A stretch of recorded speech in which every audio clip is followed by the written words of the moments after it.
That's Marble, our other shop cat. He's going to help us put this fender on. He's pretty smart. So anyway, what we want to do is we want to grab the fender, and these are the two mounting brackets. And we want to, first we want to do is we want to label the front of the fender. Now what we do is we find the shortest distance here is the front. One's a little bit shorter, one's a little bit longer. It's not a lot, so you may have to put a tape measure on the tail. So anyway, this is the front, and I put a piece of tape on there, so we know that's the front. So I'm going to lay it like that with the tape away, so this is the front. Now these brackets are backwards, what I've labeled here, but that's the way it has to be because this is the right side of the bike, which is basically this side once you turn it around. So anyway, we'll put our right side on the left and the left side on the right.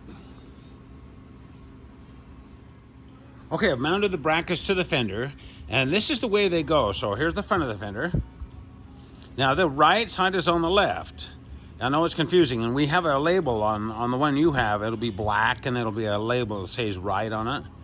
Okay, so what you do is you put the bracket here, and then this stiffener goes under the bracket, and then the fender. And then the way the nuts go is you go the washer, and then the nylock nut.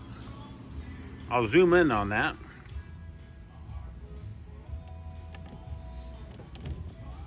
So you got the stiffener, the bracket, the washer, and the nylock nut. Go ahead and just snug those up, but leave just a little bit loose, a little bit, because you want to tighten these and so it comes out straight when it's on the bike. So grab that and then we'll put it on the motorcycle. Now, if you'll notice, there's two sets of holes in the brackets. There's one lower and one upper. Now, this is a vintage tire, so it's a little bit bigger diameter, so I'm going to use the lower holes on it. And then if you'd use a stock size, you want to use the top holes. You want to get that fender as close as you can to the tire, but you still not have the screws rub. And then one other thing before you mount this is the bracket that holds the brake hose. There's probably one on the other side too. I think it was broken off on this bike. I think it held a reflector. So anyway, the bracket first, and then this bracket goes over the top of that like that. I'll start with the other side so it can be a little more clear. That's that bracket. It goes on outside of the fender bracket. Oh, by the way, just for reference, this is the one that has the sticker on it. This is the right side of the motorcycle as you sit on it. Okay, so I don't know why that this Vulcan 1500, out of all the bikes that we've ever done, the forks are just a little bit offset on the tire. That's why we have a right and left bracket, because we need to bend these just a little bit different so that the fender comes out centered. So anyway, I start on this side, and I use the flange bolts. And go ahead and put those on the inside. I go ahead and do that, and then the back one. And I just make them finger tight and then loosen them up just a little bit. We want it to move. And you'll notice I'm on the bottom holes because of the vintage tire.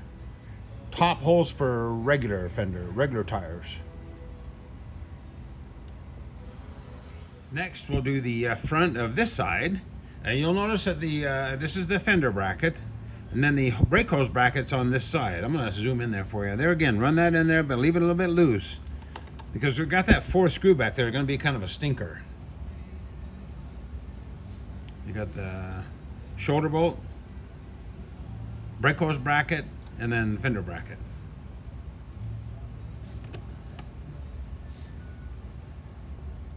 Man, that last screw is kind of a stinker, especially I have big hands, so I can't really get in there too well. What I had to do, kind of put the screw through the brake hose bracket and then through the fender bracket, and then kind of move the fender a little bit as I pop that in to get it started, kind of, you know, and I have to kind of use both fingers like this. Hopefully your hands are small, you can get in there and get that. So anyway, once you get it started, then we can go ahead and tighten it up easily. It'd be a lot easier if the wheel was off the bike. That would be the ultimate, but hopefully it'd be much easier to try to get that screw in there without taking the wheel off. So anyway, once you get all these in there, then I'll show you how kind of a sequence of tightening them up.